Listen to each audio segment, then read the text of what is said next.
Bien, muy agradecido. Buenas tardes a todos los presentes que continúan en este importante día de capacitarnos, de informarnos, de compartir conocimiento. Si bien es cierto, estamos en una coyuntura de mucha tensión y estrés mundial en lo que respecta al COVID, lo que implica modernizar y actualizar la manera en la que debemos y necesitamos seguir transmitiendo conocimientos. Bienvenidos a este congreso. Agradezco la oportunidad que se me invita nuevamente en la que yo pueda poder tomar la palabra para hablar de algo que nos une en materia de seguridad y la prevención de accidentes y garantizar cuál resultado grande y deseable es que nuestros trabajadores cansados, agotados, pero puedan regresar bien y en óptimas condiciones a sus casas. Es nuestro mayor logro en materia de la prevención de accidentes, sin menoscabo de la importancia de producir bien, de construir bien, de hacer buen trabajo, buena gestión, buena construcción, buena minería, buen transporte, buena industria, buena producción. Porque si congelamos la economía del país, nos congelamos todos. Estamos hoy por hoy en una coyuntura de competencia en el mundo por lograr siempre ser los primeros en algo. Hay países que tratan y logran de ser buenos en todo, pero en el país necesitamos aspirar a empezar a ser buenos con algo y en algo. En ese sentido, la seguridad es una de esas carreras que se ha presentado en nuestro país para poder hacer gestión, para poder hacer prevención y también poder demostrar de lo que estamos hechos. En el país, en el Perú, hay mucha capacidad, hay mucho talento, hay mucha arte para hacer las cosas. Nos faltan espacios, caballeros. Nos faltan espacios para recibir estas cualidades, estos dones, estas virtudes de muchos ingenieros, de muchos supervisores, de muchos prevencionistas que tienen mucho por aportar, pero que de repente poco se les escucha o poco se le da el espacio en las empresas, en los proyectos, en los trabajos, de poder demostrar cuán grandes cosas pueden hacer a favor de la seguridad, o a favor de la industria, o a favor de su empresa, o a favor de alguien. Es importante que empecemos también a crear espacios. Estos, en lo que espacios como estos. Agradezco de igual manera a ILS Seiborg por la oportunidad de brindarme de estar aquí, consultor importante en materia de capacitación y asesoramiento en materia de seguridad, construcción, industria y minería. Agradezco la oportunidad de Racing que brinda estos espacios, justamente de lo que yo les comento, para poder estar aquí a hablar de un tema como la importancia de los PETs, estándares y petares. Mi persona en esta tarde le saluda el ingeniero César Ubillús y vamos a tener la oportunidad de conversar sobre importancia de PETs, estándares y petares. Mi presencia tiene la oportunidad de poder desempeñar mis funciones en la unidad minera Antapacay y poder compartirles realidades de lo que nuestra carrera viene hasta el momento afrontando y desarrollándose. Porque son dos cosas importantes que hay que decir. La prevención de seguridad afronta y asume, ¿correcto? Si podemos en esta cortísima hora y media que tenemos de oportunidad de conocernos, tratemos de tomar nota de algunas cosas importantes que yo necesito compartirles a ustedes para que se lleven a casa. De repente no lo van a recordar, pero si tomamos nota podemos tener tarea para la casa para repasar algunas cosas importantes que vamos a hablar hoy día. Entonces, siempre de la mano, por favor, con un lápiz, un lapicero o un papel para poder hablar de estos temas importantes. En lo que respecta a PETs, en lo que respecta a petares, en lo que respecta a estándares, estos tres elementos descansan sobre algo muy importante, que es una cualidad en las personas por saber obedecer, ¿no? Repito, es una cualidad importante en las personas saber obedecer. Si no nos gusta obedecer, si no nos gusta hacer caso, si hacemos caso omiso a las reglas, si esperamos que exista un supervisor de seguridad en campo, para recién como trabajador yo empezar a hacer bien las cosas o portarme bien o usar mis lentes o todos los EPPs que son necesarios, y espero recién esa conducta, esa buena conducta, pero dependiente de una presencia de un supervisor, pues no estoy haciendo las cosas por convicción. Eso en cualquier congreso, en cualquier conferencias que se dan, siempre se menciona eso. Por eso es que también la seguridad ha desarrollado unas líneas complementarias. La línea de la seguridad basada en el comportamiento y de la seguridad que gestione y previene accidentes en base al ejemplo y las buenas actitudes. Es una nueva tendencia que hoy por hoy está entrando de moda, está entrando con fuerza, y lo que se busca es que lograr cambios en la actitud de los trabajadores. Justamente se pueden tener muchos procedimientos, muchos estándares, muchos documentos, se puede darle, administrativamente hablando, se puede dar un buen arnés, un buen EPP, un buen lente, un buen casco al trabajador en materia de implementación de personal. Se le puede dar una buena máquina de soldar, una buena moladora, un buen disco, unas buenas herramientas, un buen manual, un buen instructivo en materia de recursos logísticos o físicos, pero si no trabajamos desde la parte actitudinal en las personas que aprendan a obedecer, que entiendan lo que están haciendo o que lleguen al punto supremo, que es el nivel más alto de conciencia y de autoestima, en la que él se cuida porque él se quiere, no porque lo están supervisando. Ok, lograr esto es el gran trabajo. Entonces, si no logramos esa aspiración en la actitud, en la emoción y en la conciencia, tomen nota de eso, en la actitud, en la emoción y en la conciencia de los trabajadores, por más buenos EPPs, documentos, herramientas, empresa, sueldo, trato, ambiente, que se tenga en buenas condiciones, en excelentes calidades, y no se logre la actitud del trabajador, nada de esto va a servir. Tomen nota de esto. Actitud más conocimientos igual buenos resultados. Repito, actitud más conocimiento, buenos resultados. Le hablé del tema actitudinal. ¿Y por qué el tema del conocimiento es importante? Porque si yo le doy un buen arnés, pero el señor no sabe ni cómo empezar a revisarlo, por dónde empezar a poner la mano, la otra mano, la pierna por la cabeza, lo reviso, lo volteo, ¿qué hago con esto? Es un buen arnés frente a la falta de conocimiento. Al final vamos a terminar en una probabilidad de que no lo use, de que cuando se caiga no resista, de que cuando sufra una caída no esté bien asegurado, lo haya amarrado en vez de haberlo compactado, entrelazado, etcétera, y tenemos el accidente que al final no queremos. ¿Qué lo ocasionó? Si tenía un buen arnés, el tema de falta de conocimiento. La experiencia nos ha enseñado a nivel del país que ya queremos llegar a los 10 años de experiencia, comparado y en contraste, haciendo un benchmarking, un comparativo con otros países que desarrollan ya mucha más experiencia y tienen más experiencias por compartirnos, por aconsejarnos y por dejarnos lecciones aprendidas. Por ello es importante que países como, que ya han hecho rascacielos, que ya han hecho construcciones subterráneas con los subways, con los buildings, que ya han hecho construcciones de trenes, excavaciones, túneles, de distrito a distrito, de departamento a departamento, y hoy con los túneles, ¿no?, marítimos subterráneos, por decirlo así, entre continente a continente. Puentes colgantes, puentes para personas, autos y trenes, puentes para personas, autos, trenes y mercancías. Y la ingeniería desarrolla a un ritmo demencial. Y la construcción aspira a ser más drástica, más desafiante. La ingeniería en todas sus disciplinas aspira a ser más ambiciosa. Los proyectos constructivos son cada vez más riesgosos. El desarrollo industrial es inevitable. La globalización ya nos ha alcanzado. Entonces, ¿qué necesitamos? ¿Paralizar este buen avance o actualizarnos y estar a la vanguardia? Y usted sabe la respuesta. Entonces, la gestión de seguridad, ¿bajo qué personalidad tiene que estar?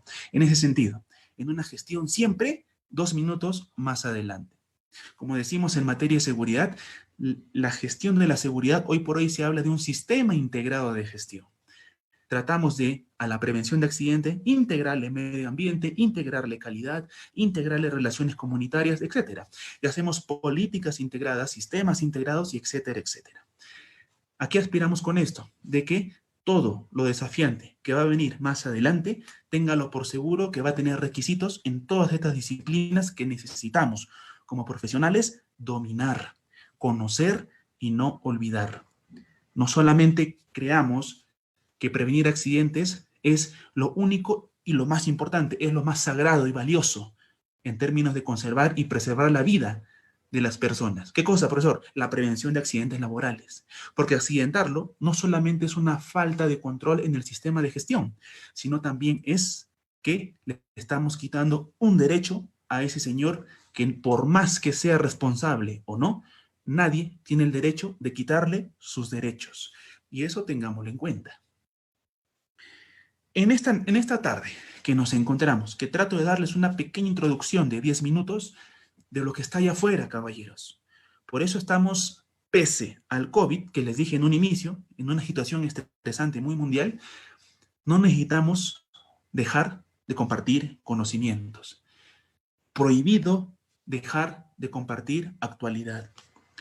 Allá afuera, más allá de esta tarde, existe un mundo muy globalizado, muy competente y muy desafiante, en el que el mínimo común de los logros productivos y económicos es la mano de obra calificada. Nada se logra sin el esfuerzo y el trabajo de la gente. Nada se logra sin el sudor y el empeño que pone la gente. Nada se logra sin los ojos, sin el criterio, sin el pensamiento y sin los dedos de la gente.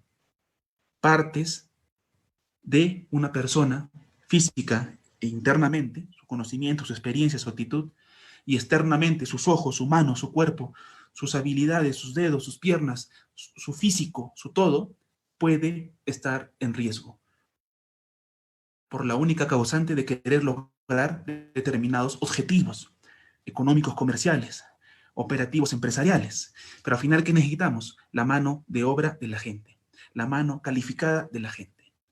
A un padre de familia, a un hijo, a un hermano, a un ciudadano, que podríamos mandarlo al hospital y no a su casa, cual derecho le corresponde.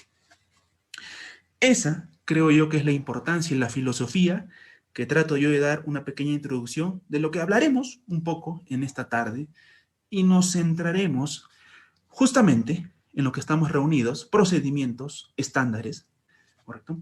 Y daremos un enfoque de ello. Algo muy importante en esta parte que necesito mencionar. Todos los estándares están como consecuencia de lo que antes he podido identificar. La matriz de I per C, la matriz I per C no solamente tiene el diseño y la ingeniería matemática de poder trabajar con la lógica de las probabilidades y solo para seguridad. Falso. El diseño, la metodología del I per C nos permite trabajar con la metodología de las probabilidades para las disciplinas de la seguridad, la salud, el medio ambiente y también las otras tres líneas que normalmente no las manejamos directamente, pero hay otras áreas en la organización que también podrían manejar este I per C, saber y tener diagnósticos y proponer controles a sus áreas. Profesor, ¿a qué áreas? Impacto financiero, imagen y reputación y aspectos legales. Profesor, pero eso yo no lo veo. Perfecto, pero sí ves los tres primeros. La probabilidad de los eventos que no deseas en materia de seguridad. ¿Qué es eso, profesor? Accidentes. La probabilidad de eventos no deseables en materia de enfermedades ocupacionales. ¿Eso por qué línea está? La salud. Eventos no deseados en el criterio de impactos ambientales, al río, al agua, al aire. Y es la disciplina de medio ambiente. Fabio Zúñiga, tenemos un levantar la mano, ¿correcto? ¿Me confirmas? Hay una pregunta de por medio. Fabio Zúñiga, buenas tardes. Levantó la mano, al parecer. Hay un indicador en el aplicativo Zoom. ¿Me confirmas para poder continuar o absolver alguna consulta? Por favor, el participante que levantó la mano, si tiene una consulta, podría volver a realizar la opción. Si tiene alguna consulta de por medio, sí, en efecto, la puede hacer. O de repente lo levantó por accidentabilidad, de repente, ¿me confirmas? Sí, parece que fue así. No vuelve a levantar la mano. Ah, correcto, correcto. Hay muchos clics en el aplicativo Zoom que es probable, justo lo que estamos hablando en esta tarde, es probable que se machuque algún botón inconscientemente, ¿no?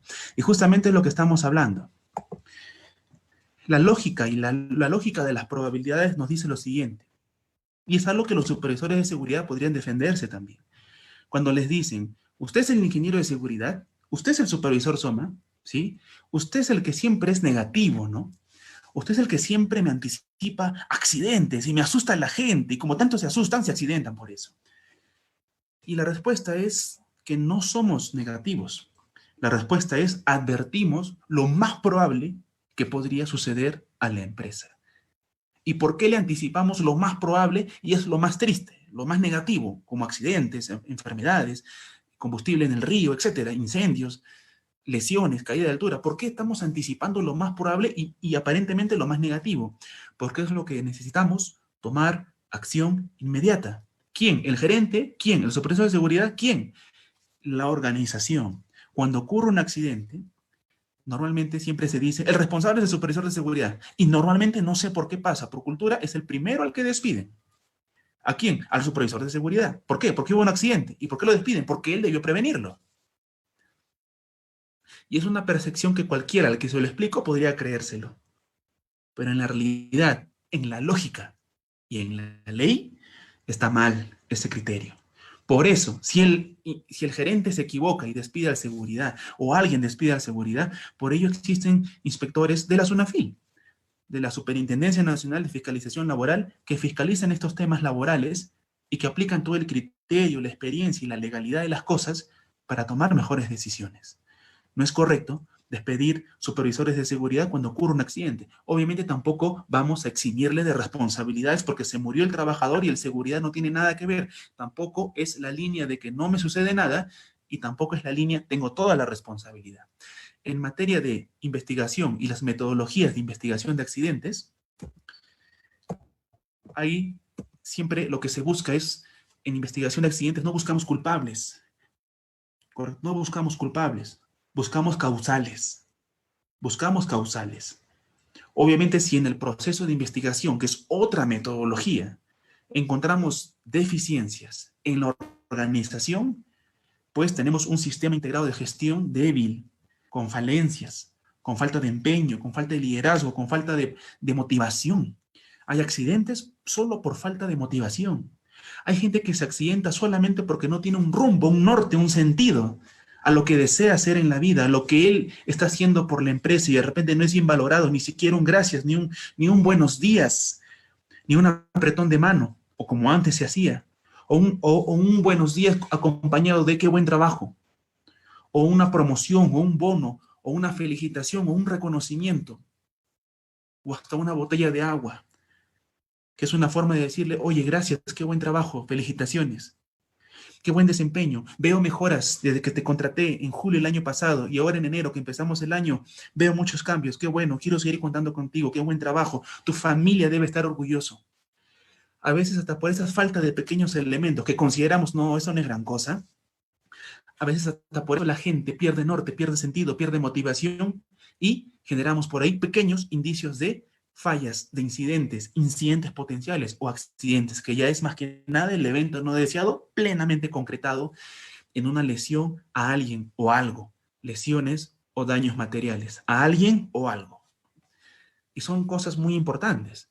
Obviamente que si en el proceso metodológico de investigar accidentes demostramos que también hay falencias en la supervisión, autocomplacencia, falta de empeño, falta de controles, falta de carácter, falta o desconocimiento de la ley, la normativa, pues también habrá ciertos indicios de responsabilidad por negligencia en la supervisión.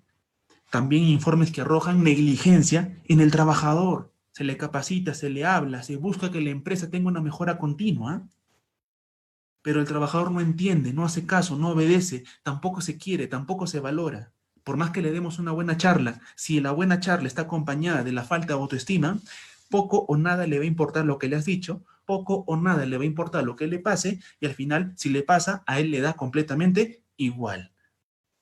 Sube a un trabajo en altura sin arnés, arma andamio sin capacitación, agarra moladora sin estar certificado y al final ocurren los accidentes. Se cae, se corta, se quema, se le amputan los dedos. ¿Qué pasó? Negligencia. ¿Quién lo dice? ¿Esta capacitación? No. El informe de investigación que va acompañado de una metodología de investigación de accidentes, como la metodología del pescado, Ishikawa, método TAS o el método ICANN, que es más profesional, más eficiente, busca más, compromete más, involucra más. Y no es la filosofía de investigar accidentes el decir quién es el culpable. Tenemos que buscar causales culpables. Y normalmente el principal causante no es por falta de competencia, su experiencia o negligencia en el supervisor. Más probable es que no. Lo más probable es que el sistema de gestión de la empresa no esté trabajando bien. Recursos humanos por un lado, operaciones planifica su agenda, seguridad planifica por allá, el gerente piensa en otra cosa, el trabajador está pensando en otra cosa, las herramientas no son lo que esperan, nadie sabe lo que se va a hacer, improvisamos todos los días, tenemos autocomplacencia en la supervisión, exceso de confianza en los trabajadores, al final, ¿qué va a pasar? Estamos llenando un campo rico de cultivo de que la probabilidad de un accidente sea más probable. Y al final, ¿qué ocurre en un lugar donde es muy probable que pase un accidente? ¿Qué ocurre? Ocurre el accidente. Entonces, tenemos que entender la lógica de por qué ocurre un accidente y amarrar y entender por qué existen estándares de seguridad. Es bueno escuchar a las personas. El criterio de las personas, tu criterio, y el de la mente normal que así sea. Porque si no seríamos robots, que estamos mentalizados, pensamos igual, hablamos igual, y prácticamente no hay mucho que rescatar en cada persona. Porque todos son exactamente iguales. Entonces, ¿qué nos diferencia de las personas a los robots? De que podemos opinar, podemos ver las cosas de una manera distinta. Hasta incluso en las metodologías, cuando elaboran el IPRC, identifican un peligro y evalúan el nivel de riesgo para y para otra persona sale medio. Y la pregunta es, profesor, ¿cuál está bien? Y la respuesta es, los tres está bien. Porque la metodología del IPRC trabaja en base a la metodología o a la lógica de las probabilidades, y donde está regido por el criterio del supervisor, más las personas y los trabajadores que acompañan a elaborar el IPRC, que le ayudan y le proponen nuevos peligros que podrían estar en ese IPRC. Por eso que la metodología de IPRC, si sale alto, muy alto o bajo para algunos, para el mismo trabajo, que en diferentes condiciones, que lo evalúan distintos supervisores, y cada quien evalúa su nivel de riesgo, que le sale distinto, eso no está mal, está bien. No tiene que parecerse todos los IPRCs de una obra a otra obra, de un proyecto de construcción a otro proyecto de construcción. No porque sea el mismo trabajo necesitamos tener los mismos procedimientos. No porque sea el mismo proyecto, estoy en una empresa X, terminamos un proyecto, ahora nos vamos a Trujillo a hacer otro proyecto, y luego me voy a la selva a hacer otro proyecto, y luego termino en Cusco a hacer otro proyecto. Estoy cambiando de sitio, no hay problema, pero el trabajo es igual. Por eso puedo mantener los mismos procedimientos, los mismos IPRC, los mismos estándares, las mismas reglas. Falso, mala percepción. Y ocurre, y ha ocurrido, y sigue ocurriendo. Cuando a veces en algunos proyectos ingresan algunos colegas o algunas contratistas y dicen, el año pasado ustedes hicieron, la contratista X hizo un trabajo de obras civiles, ¿no? Hacer un vaciado de concreto, enmayado, topografía, una losita, ok. Y quedó a media su trabajo, ¿no? Ya, ustedes ya no continuaron con ese servicio, ahora nos han contratado a nosotros. Porfa, ahórrame tiempo. Pásame tus procedimientos, pásame tu IPRC para copiarlo, le pongo mi logo de mi empresa, porque yo voy a continuar con ese trabajo. Si es prácticamente lo mismo, tengo que copiarlo nada más. Solo cambiarle el logo, que en la realidad las condiciones pueden haber cambiado. El nivel de riesgo puede haber subido. Pueden haber otros peligros que no estaban antes. Y eso implica revisar la documentación, procedimientos, IPRC, estándares, aunque las políticas puedan ser las mismas. Eso sí, porque los compromisos no creo que puedan cambiar. Y si aumentan y creas más compromisos, está bien. Si quitas compromisos, quieres disminuir compromisos en tu política, no creo que esté bien. Pero la documentación tiene y debe estar actualizada. Por eso existen estándares. Lamentablemente, y lo digo, existen también estándares porque lamentablemente también hayan malos y tristes antecedentes. Registros estadísticos que nos han enseñado lamentablemente que ha habido accidentes a causa de que la gente no tenía clara cómo usar unas orejeras. No ha tenido claro si para hacer un trabajo con amoladora tenía que usar careta, lente o alguna protección adicional, o solo con lente, o solo con careta, o solo careta y lente, o careta, lente y algo más, no lo sé. Y la gente hacía las cosas conforme a su criterio, conforme a su experiencia, conforme a lo que alguien recomendaba. Y si esa recomendación no salía bien, ¿quién se hace responsable por las consecuencias? ¿Quién se hace responsable por las consecuencias? Por ende, en un mundo en el que trabajamos de una manera muy compleja, muy desafiante, y cada vez la mano de obra es mayor en el tiempo. Los trabajos ya no se hacen de a poco, se hacen de a muchos. Hoy hay controles COVID que, con el triángulo COVID, distancia, la prevención del contagio de esta enfermedad, pero sin dejar de lado la buena producción. Entonces los trabajos se siguen haciendo. La cantidad de gente es mayor y la nueva forma de hacer las cosas también ha cambiado. ¿A qué me refiero? Hoy por hoy han aparecido nuevas carreras profesionales. Y usted tiene que saber. Hoy por hoy han aparecido nuevos equipos que hacen el mismo trabajo, pero con el menor tiempo, ahorrando recursos, que consumen menos combustible, que consumen menos electricidad, que generan menos ruido, que ya no generan polución, que ya no generan vibración entre dos o tres personas. La tecnología cambia mucho. Los equipos, la máquina solar, las amoladoras, los electrodos, los tipos de electrodos, la investigación del laboratorio que investiga y sigue haciendo estudios y pruebas con muñecos en escala real humana, de arneses, de slingas, de grilletes, de estrobos, de líneas de vida, de cuerdas, de aceros, líneas aceradas. Siguen creando las instituciones, las normativas, las ONGs, las empresas, siguen creando nuevos cambios. Y no solamente en estos equipos o en algunos EPPs, sino también a nivel industrial. Nuevos hornos, nuevas celdas de flotación, nuevos molinos, nuevas fajas, nuevas poleas, nuevas máquinas transportadoras, nuevos elevadores, nuevos ascensores, nuevas torres grúas, nuevos camiones con mejor sistema articulado, con mejor radio de operación, con mayor capacidad, etcétera. ¿Qué implica esto? De que también los estándares se actualicen, de que también los procedimientos se actualicen y no debemos congelarnos en el tiempo. La gestión de seguridad debe ser dinámica y estar actualizada al hoy, pero también bajo el principio del vanguardismo. Estar siempre a la vanguardia, estar siempre adelantados a los hechos. Leer bastante es importante. Leer las noticias, la buena noticia, es importante. Leer documentos es importante. Profesor, pero yo de repente en mi empresa va a venir un equipo nuevo, una celda, un tanque, que va a reemplazar a 3 tanques que tenemos y un solo tanque va a ser lo mismo, más eficiente, más productivo, ahorra más, etc. Se van 3 tanques, viene un nuevo tanque en la industria que estoy trabajando, pero este tanque hace otras cosas, gira así, tiene este ruido, va para acá, tiene otros químicos, utiliza combustible, no sé. Entonces, ¿qué tengo que hacer? Actualizar tus estándares. De repente, para eso ameritas hacer nuevos procedimientos. No solamente para el funcionamiento. A nivel industrial, cada cosa que se mueve, cada cosa que hace ruido requiere también un plan de mantenimiento. Ese es el negocio. El negocio no está en la venta. El negocio está en el mantenimiento. Cómprate un carro. Uy, qué barato es este carro, me lo compro. Qué sonsos para ponerle un precio tan barato a un carro. ¿Y el carro qué necesita después de por vida? ¿Y las piezas cuánto van a durar? ¿Y el combustible cuánto va a durar? ¿Y la suspensión? ¿Y el neumático? ¿Y los resortes?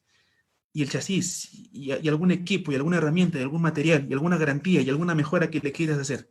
Son costos de por medio. Suma todo en 5 años. ¿En qué porcentaje vas del carro a lo complementario que requiere el carro después? Casi podría llegar a la mitad. ¿Y cuántos años más le vas a dar al carro? Dime dónde está el negocio. ¿En la compra, en la venta o en el mantenimiento? Entonces, no podemos tener en procesos industriales, mineros, de construcción o contratistas varias que trabajan para un consorcio que tiene un proyecto de construcción X y tú estás en una contratista que tiene gente y tienes equipos y solo tengas procedimientos para el funcionamiento y la operación de los equipos y procedimientos para emergencias si se malogran y procedimientos para derrames y procedimientos para cambio de poleas, cambio de guardas, mantenimiento, revisión de los camiones, de la retroexcavadora, de los equipos, etcétera, porque así como funcionan, también se pueden malograr. Entonces, es importante también tener procedimientos de contingencia, planes de contingencias, no solamente para accidentes, sino también para eventos como si el equipo se malogra a la mitad de la vía de tránsito del proceso constructivo. y genera tráfico, y genera conflictos, y genera, planificamos, preveemos, trabajamos a la vanguardia y tenemos herramientas que nos van a funcionar a la hora de la hora. No solamente emergencias como que eventos no deseados, desmayos, quemaduras, atropellos, primeros auxilios, volcamientos, incendio, amago de fuego, incendio y fuego es distinto, entre otras emergencias que usted pueda considerar en lo que respecta a los trabajos o qué tipo de trabajo tenga, sino también emergencias que puedan ser no rutinarias, que se malogre un equipo en la mitad de la vía, que se le derrame combustible, que reviente la llanta, que se pueda incendiar un equipo o que se apague de la nada, nadie sabe por qué. Entonces, ¿qué hace la gente? ¿Qué hace el supervisor? ¿Qué se hace en ese momento? Tenemos que tener también planes de contingencia ante situaciones no rutinarias. Les comparto y les regalo esta información porque también los amigos de, profesor, ¿qué amigos? Los amigos de la SUNAFIL también nos preguntan un poco por esa línea. No amarra a una sanción si no lo tenemos. ¿Qué cosa? Planes de contingencia para situaciones no rutinarias, ¿correcto? Pero deberíamos tenerla, porque si ocurriese, yo te pregunto, ¿qué haríamos? Y si no tenemos algo establecido, si no tenemos un estándar de trabajo para los trabajos o para las cosas que puedan suceder, un protocolo para atender estas situaciones, no los hay, no los hay. Entonces, ¿qué hacemos? Improvisamos. Cuando no hay algo establecido, aparece la improvisación. Cuando no hay un procedimiento para la tarea, aparece la improvisación. Hay que armar andamios en el piso. Para eso sí hay estándares. Pero hay que armar un andamio en el segundo nivel y luego con un voladizo. ¿Y ahora cómo hacemos eso? No hay estándar, no hay procedimiento, nadie me dijo. Hágase, improvisemos. Hay que hacer un trabajo en caliente, en el piso. Acá tengo mi taller, tengo mi biombo, tengo mi extintor, tengo mi vigía. No. Se va a hacer en el techo. ¿Y ahora qué hacemos? Nadie me dijo, no hay procedimiento. No, me dijiste que iba a ser en el piso. Sí, me equivoqué, pero ahora va a ser arriba. El cliente quiere que lo hagas en el techo. ¿Y ahora qué hacemos? Ya sé, improvisemos.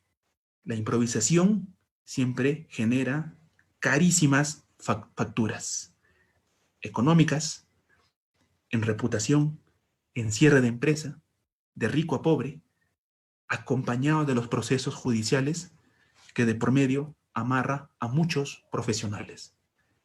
Profesor, ¿y por qué, cómo es eso de que procesos judiciales? Porque de repente olvidaste que la ley de seguridad es una ley. Y si es una ley, su incumplimiento está amarrada a un delito. ¿Cuidar al trabajador es voluntad de las empresas o es una obligación de las empresas? Es una obligación, profesor. No los cuides, accidéntalo. ¿Qué sería? Un accidente. Sí, es un accidente en términos del sistema de gestión. Fuera del sistema de gestión, ¿quién está? El aspecto legal, el aspecto del derecho, los derechos humanos. Y eso se llama, legalmente, has cometido un delito. Un delito. Dentro del sistema de gestión es un accidente potencial, un evento no deseado, un plan de acción, etc. Fuera del sistema de gestión es un delito. Y dentro del marco del derecho, un delito está amarrado a una pena o una sanción legal. Hay sanciones administrativas, llamada de atención verbal, jalones de oreja, todo tipo. Y la última y la menos deseada es la cárcel. Pena privativa de la libertad. Cárceles, 2 años, 4 años, 8 años, 12 años. No solamente hay cárcel cuando ocurre un accidente y hay negligencias de por medio, en el gerente o en la organización, sino también cuando se concluye que se le forzó.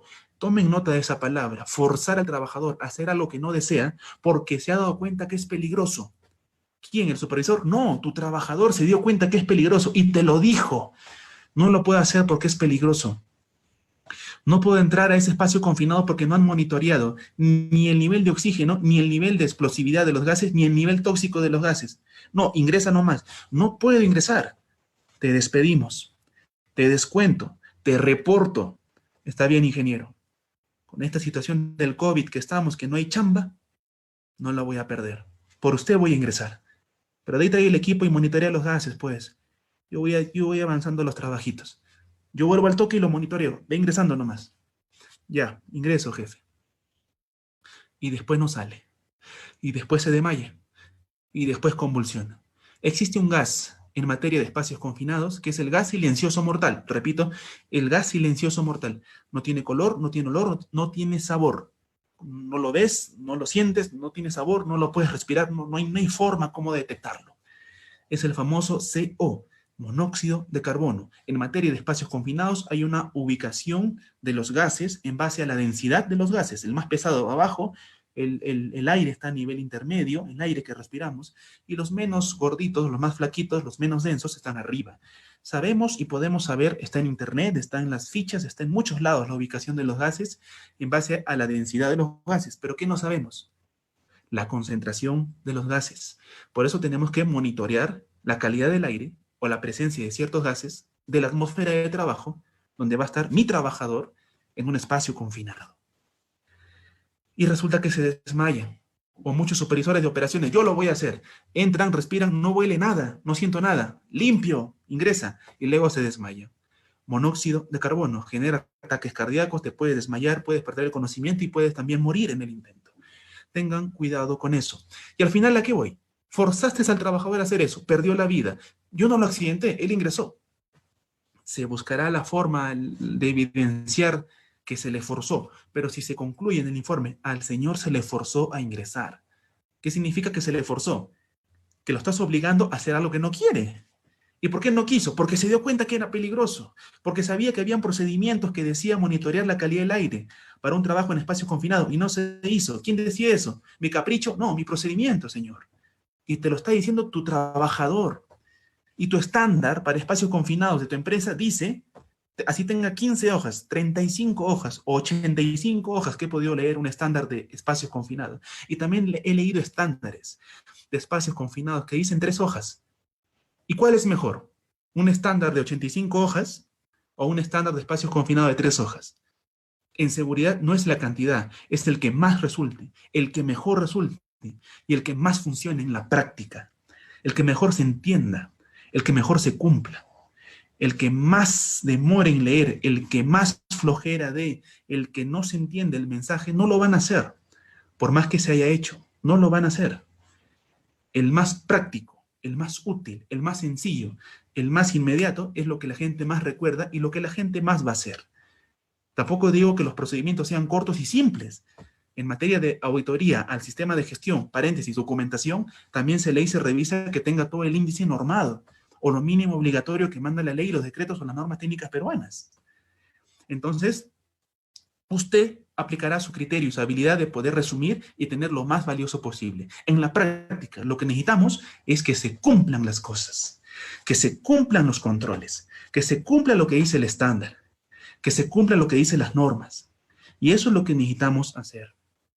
Y si se concluye que se le forzó al trabajador porque él no quiso hacerlo y usted aplicó medidas coactivas, amenazantes, desafiantes, intimidantes con él, eso incumple al artículo 168.b.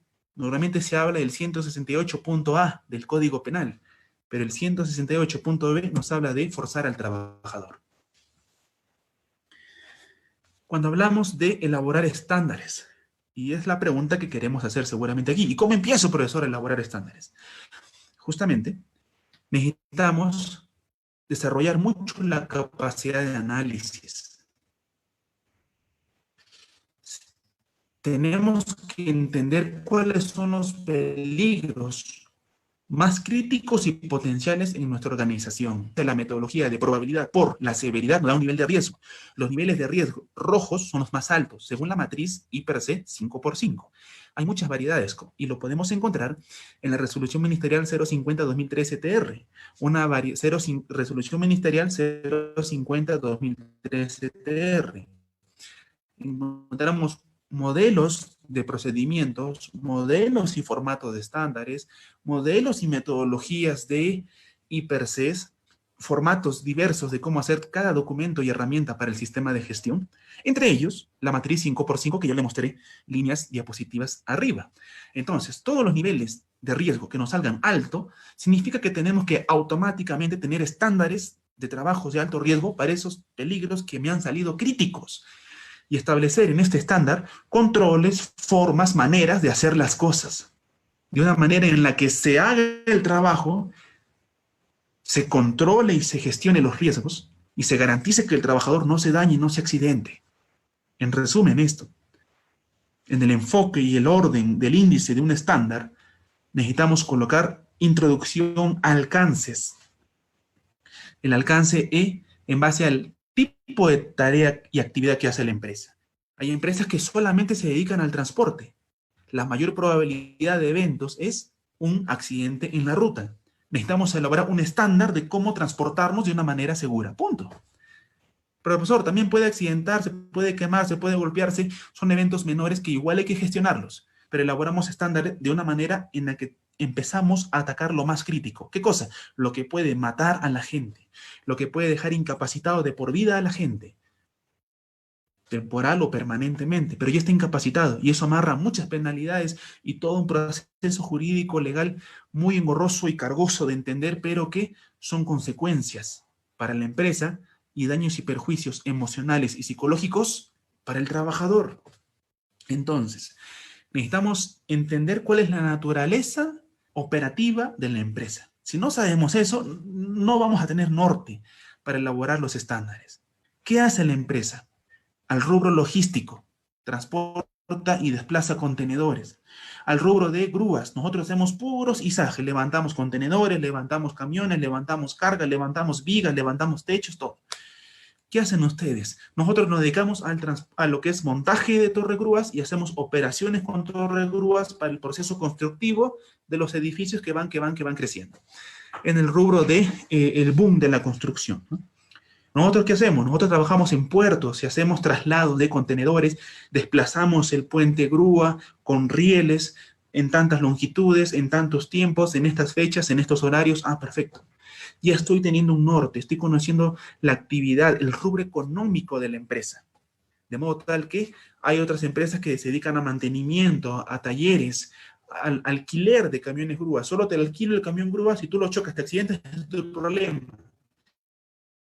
Legal, administrativamente y en materia de contractual, los contratos, puedes dejar mucha responsabilidad a otro, los que alquilan los vehículos, que es muy distinto a la empresa que contrata conductor y lo pone en una condición que es un vehículo, una grúa, una combi, un bus, un camión grúa, etcétera, y ya tiene un trabajador en una condición, haciendo una actividad, y esos son los elementos mínimos necesarios para nosotros aplicar gestión de seguridad. La gestión antes era una primacía cuidar a los trabajadores. Y eso lo entendemos desde muchas líneas. Hoy por hoy, la gestión de la seguridad está orientada a también la prevención de daños materiales, porque eso también genera pérdidas a la empresa. Pues también tenemos que cuidar los bolsillos del gerente. Está invirtiendo plata y plata, contrata profesionales, entonces deberíamos demostrarle que también está ahorrando al tener y contratar buenos profesionales. Y no debería ser al revés, contratar buenos profesionales que tienen un costo económico para después reportarle daños, se rompió el vidrio, se cayó la camioneta, se incendió el taller. Oye, estoy perdiendo contigo. Entonces, la gestión de la seguridad, yo como gerente, lo estoy viendo que no está funcionando. Y tú como supervisor, lo estás viendo que yo soy importante y me tienes que pagar. Y viene el conflicto. Hay algo que todavía no se está haciendo en materia de seguridad. ¿Qué cosa, profesor? Y creo que por eso estamos en este congreso, para hablar de cosas interesantes.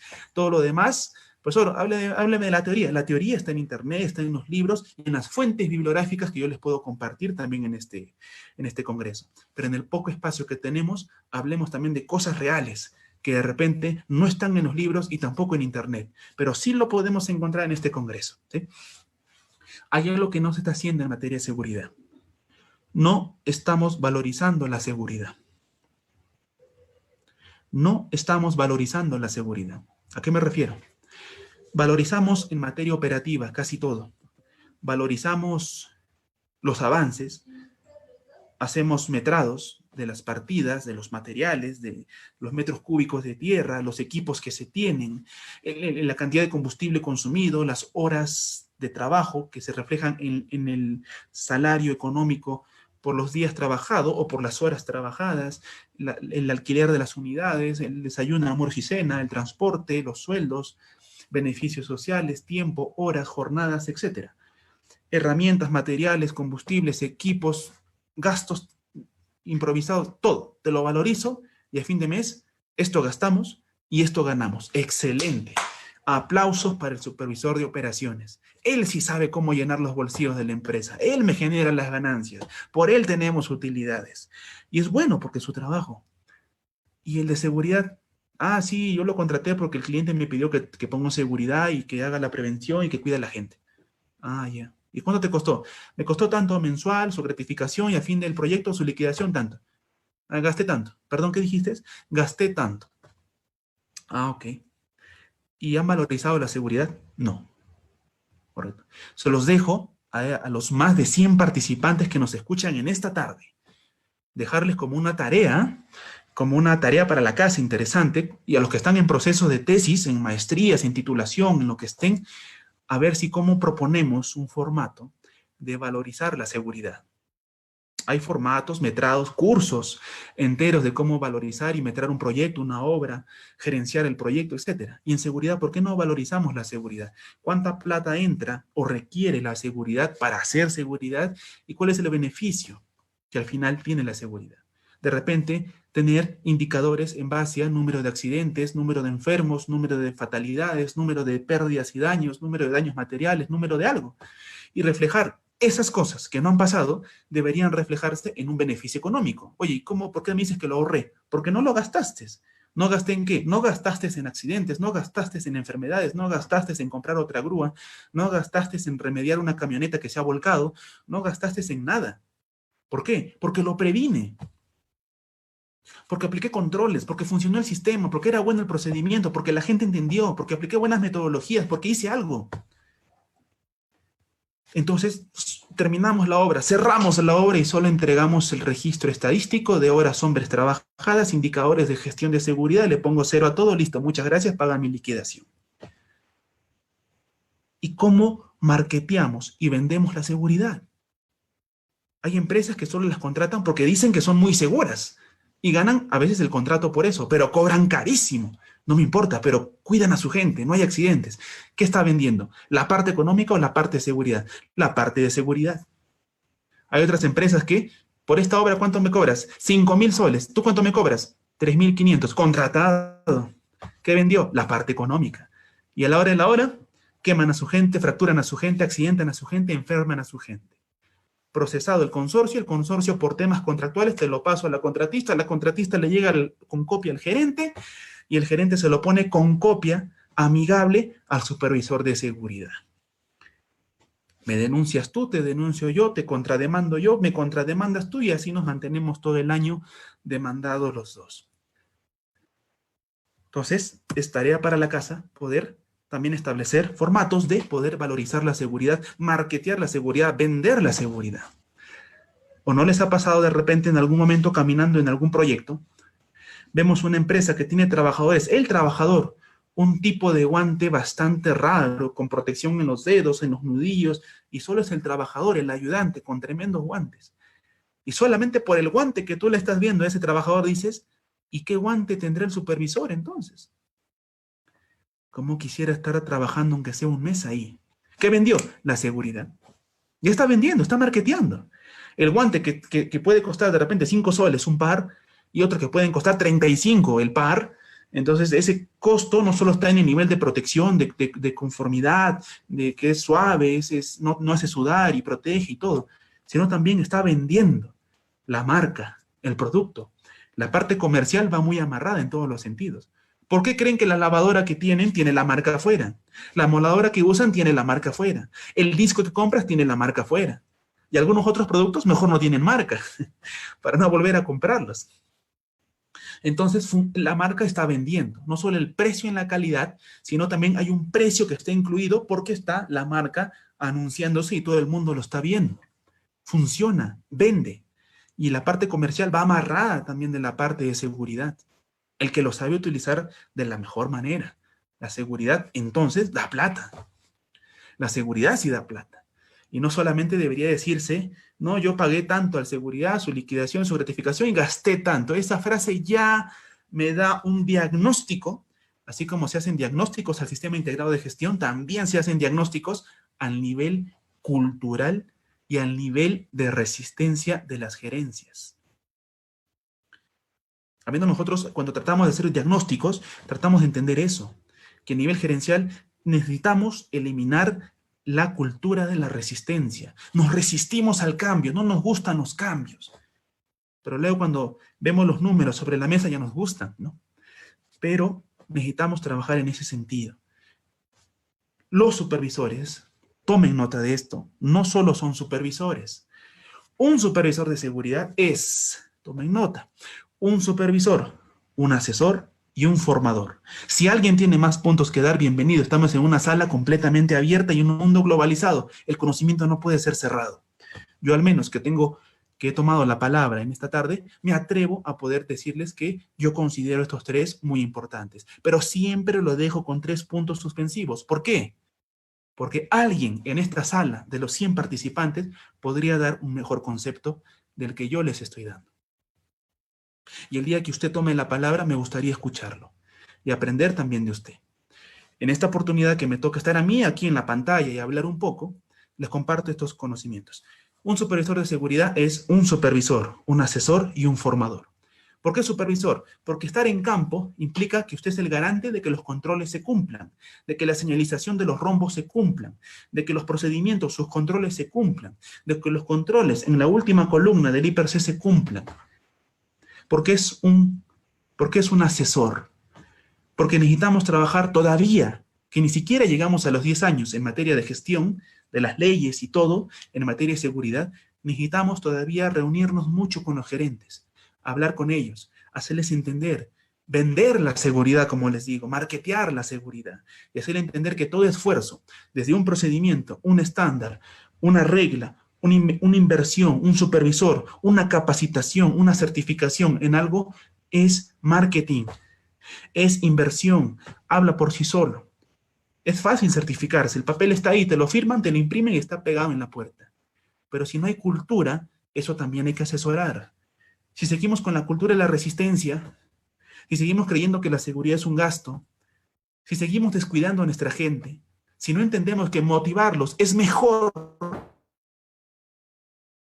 que presionarlos, no vamos a tener mejores resultados. La preocupación y el estrés de los supervisores de operaciones es acabar el proyecto en el menor tiempo posible, menor a su proyección de partidas, de trabajo, ya que hay utilidades si lo acabamos hasta tarde, pero si lo acabamos a tiempo, va a haber el doble de utilidades y yo puedo recibir mi bono sin que se entere el supervisor de operaciones. Entonces está estresado y preocupado por eso. No va a tener poco tiempo o nada para asesorar a las gerencias. Ahí entramos nosotros. ¿Cómo qué? Como asesores, para poder nosotros decirle qué tipo de materiales, qué tipo de arneses, qué tipo de ganchos, por qué este material, por qué esta calidad, por qué 5 soles, por qué 30 soles.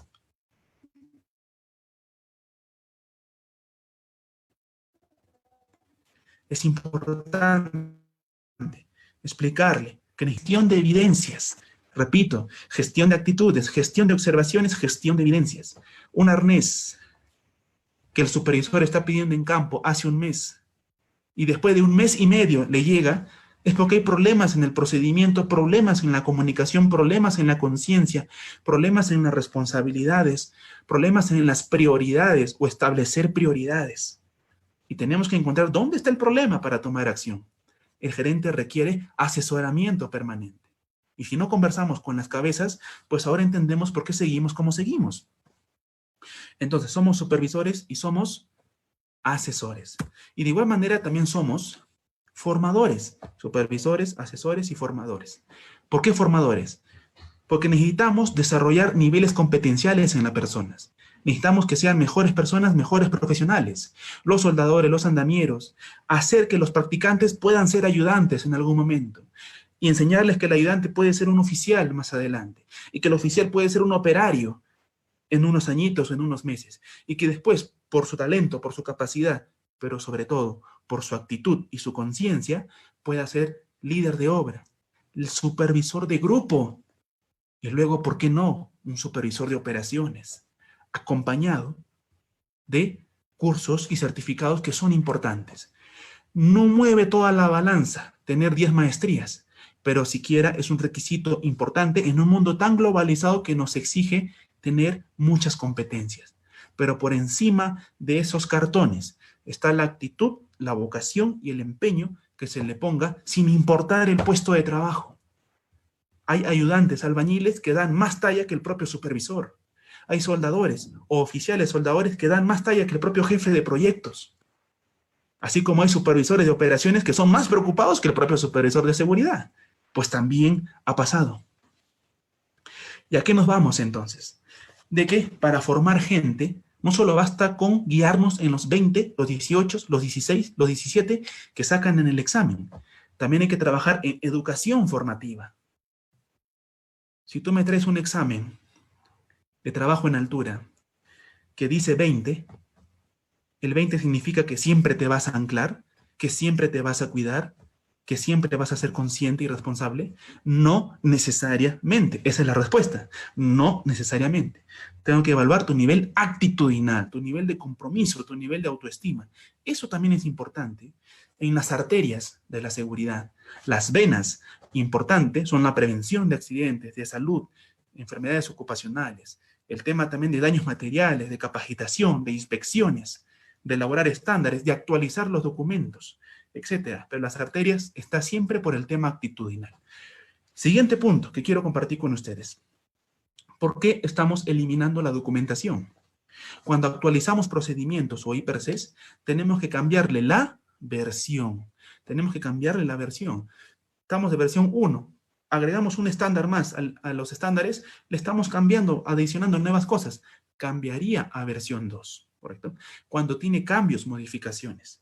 Profesor, estamos empezando el año 2021. Según el control documentario, el encabezado de mis procedimientos, de mis formatos, de mi empresa, según el control documentario, hay una parte que dice fecha de revisión. Ok, no puedes imprimir documentos con fecha de revisión 2020. Lo revisé 10 de enero de 2020. Perfecto, muy bien, lo revisaste. Y si estamos empezando el año, deberías revisarlo. Entonces, en la línea de fecha de revisión deberíamos poner 10 de enero 2021. Profesor, ¿y estamos cambiando la fecha de revisión? Sí, porque lo estás revisando este año. ¿Implica que cambie la versión? No necesariamente. Si lo revisamos ahora, cambiamos la fecha de revisión. Y podemos cambiar la versión. Podemos mantener la versión. ¿Por qué la mantenemos? Si no hay cambios graves en alguna parte, en algún contenido, en la información, en algo, no requiere cambiar la versión. Mantenemos la misma versión y hay formatos que se mantienen con la versión 1 hace 5 años. No hay ningún problema. Pero sí necesitas cambiarle la fecha de revisión. Revisarlo siquiera una vez al año. No nos confundamos en lo que es la versión con la fecha de revisión. ¿Sí?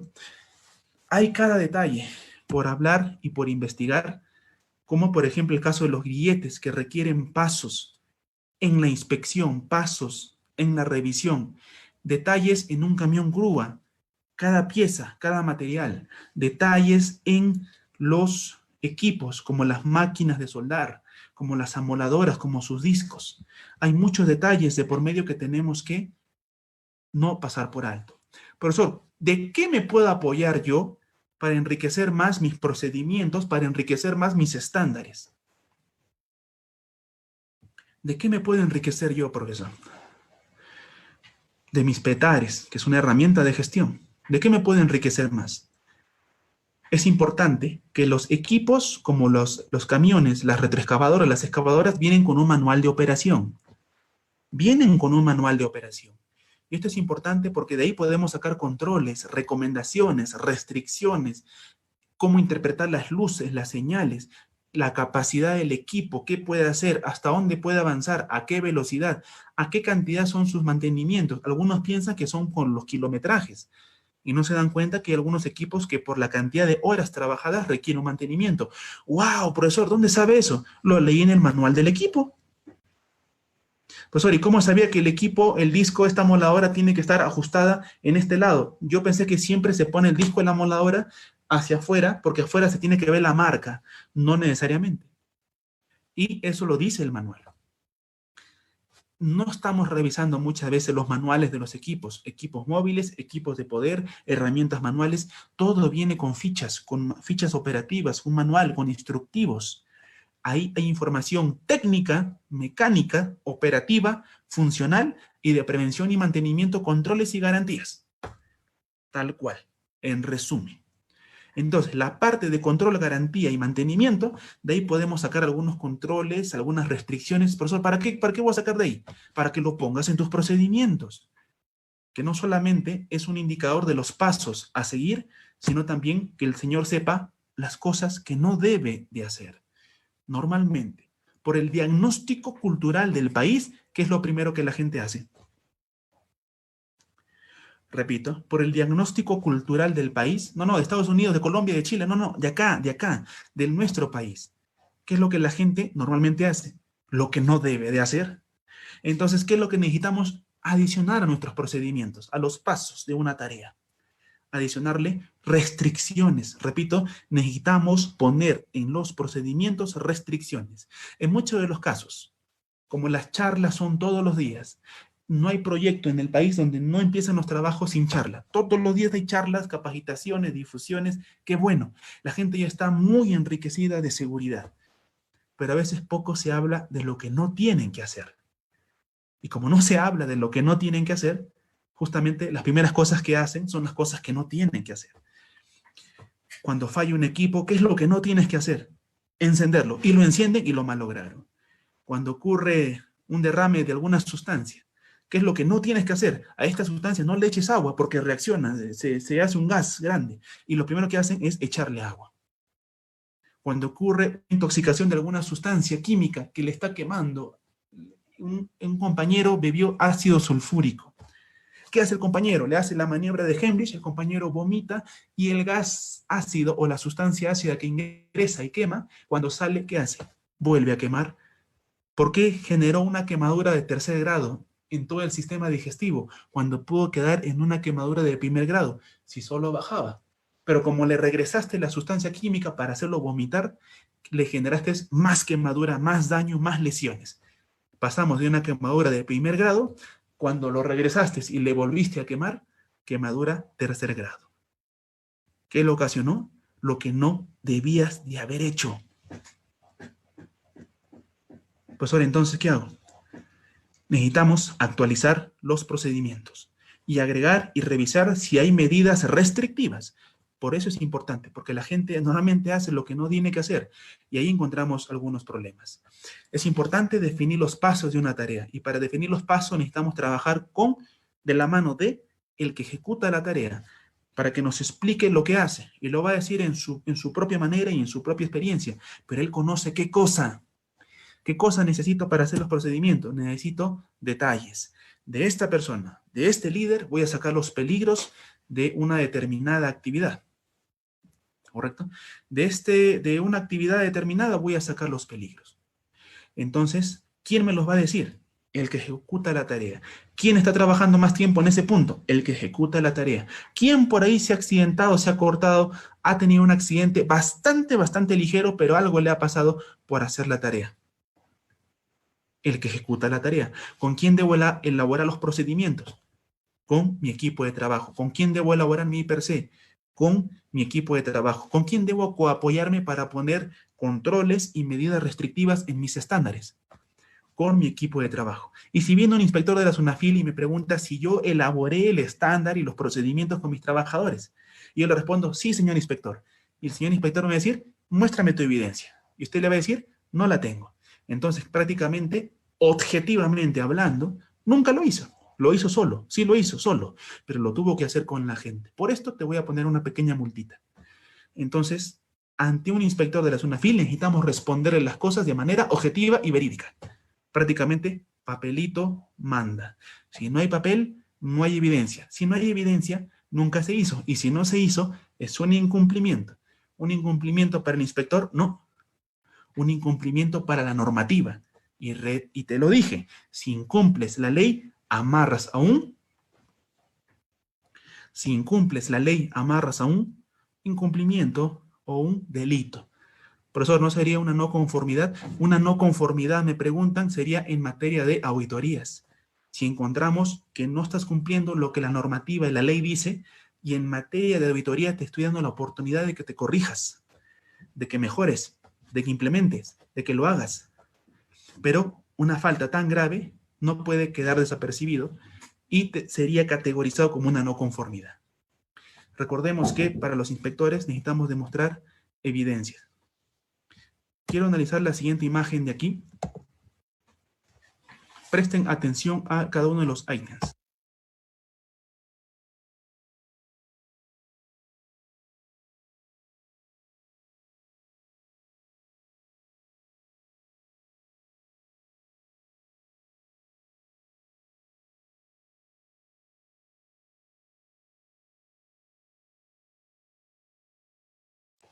Quiero que presten atención a estas frases que les estoy mostrando en este congreso, en esta imagen de aquí.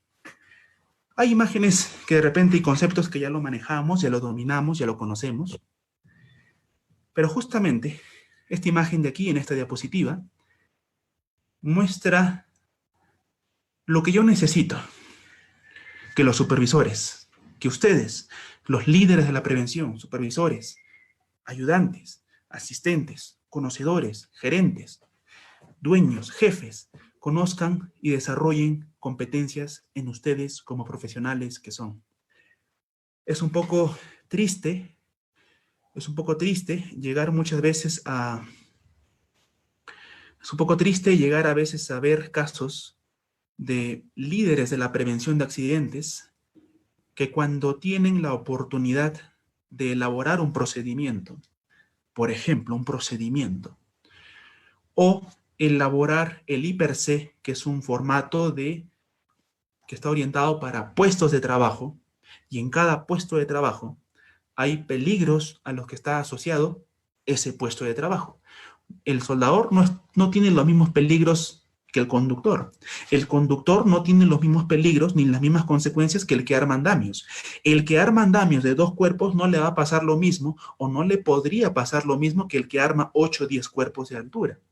El que hace un trabajo en caliente en el piso, soldadura en el piso, en un taller bonito, iluminado con su gaseosita, no le va a pasar lo mismo que el que hace soldadura en altura sobre un equipo de elevación de personal, como ManLift, como Scissor Lift, etc. Profesor, eso ya lo sabía. ¿De qué me está hablando? De que resulta que a veces nos relajamos mucho en la forma de ver la seguridad. Antes. Profesor, ¿cómo que antes? Porque nos ponemos empeñosos, investigamos y vemos con detalle y revisamos y analizamos y comparamos y todo cuando ocurre el accidente y tenemos que investigar cuál ha sido el agente causal, no el culpable, repito, el agente causal del evento. Y ahí invertimos tiempo y criterio y desarrollo y análisis y todo. Y yo pregunto, ¿y por qué no hicimos exactamente eso con ese mismo empeño, con esa misma actitud antes? Antes. ¿Por qué no? Profesor, pero parecía la misma tarea, profesor. Pero he hecho izajes años, profesor. Usted supiera si yo le contara. He hecho cantidad de izajes y me han dicho que le haga un izaje por acá, que descargue. Ni siquiera que hay izajes, que haga un pequeño izaje. Bueno, técnicamente sí es un izaje. Pero que agarre un equipo, lo descargue aquí, más o menos unos 15 secciones de una estructura. Que lo descargue y forme una columna. Y me voy. Profesor, eso es pan comido para mí. Ni que no lo hubiera hecho antes. Y así como existe exceso de confianza en los trabajadores, también existe autocomplacencia en los supervisores. Y resulta, y me preguntaban en muchas conferencias y también capacitaciones que hemos tenido oportunidad, espero que de repente alguno de mis alumnos, más de los 100 asistentes que tenemos esta tarde, estén por aquí, y les decía que necesito que consideren ciertos detalles en la elaboración de sus documentos, que inviertan tiempo y paciencia en hacerlo antes. Porque a veces una tarea que haces, izaje y descarga de estructuras, y de repente la otra semana haces exactamente lo mismo, la misma tarea, teóricamente, el mismo título, pero podría tener distintas condiciones que han cambiado en muchos aspectos. Y una de las cosas lamentables que se ven, por ejemplo, en izajes, mayormente, no es que solamente ahí, no, mayormente. Se ve un poquito de relajo en esa línea. Porque asumimos que hacer izajes todos los días, y yo que soy operador de camión grúa y voy a estar en este puesto de trabajo por muchos años, Ya mi trabajo de izaje lo conozco de memoria. Y omitimos procedimientos, omitimos pasos, omitimos controles. Exceso de confianza en el operador, autocomplacencia en el supervisor. Y equipos que se voltean, equipos que se caen, equipos que aplastan gente. Y olvidamos que para trabajos de izaje, por ejemplo, para trabajos de izaje, solo consideramos radio de trabajo, el peso de la carga, la distancia, ¿no? El radio de operación. Lo comparamos con la tabla, con la capacidad de la grúa, y eso es todo el plan de izaje. O algunos clientes que nos piden el rigging plan. Muéstrame tu rigging plan. Ah, el plan de izaje. Uy, igualito que el año pasado. Y cometemos muchos errores que necesitamos corregir. Y yo siempre pregunto, ¿cuándo una persona toma más conciencia de una capacitación? ¿Cuándo una persona es más consciente de una capacitación o después de una capacitación? ¿Cuándo es más consciente? Cuando acaba la capacitación, capacitación de trabajos en altura. Ah, esa capacitación, ucha, siempre la escucho, siempre me la dan, siempre la recibo. ¿Cuándo es más consciente? ¿Después que acaba la capacitación o cuando ve a su compañero de muchos años que el arnés, porque no estaba debidamente ajustado, se salió y terminó en el piso y cayó a 4 metros de él, cerca de él? Así que su amigo fue el primero en ver a su compañero muerto y reventado en el piso. Y después, todo lo que ya conocemos. Activar el plan de emergencia, los brigadistas, los seguros, recursos humanos, paralizar trabajos, penalizaciones, investigar accidentes y todo lo demás. Y si comparamos emociones, ¿cuándo es más consciente el señor? ¿Después de la capacitación de trabajos en altura o después de ver a su compañero muerto y reventado en el piso?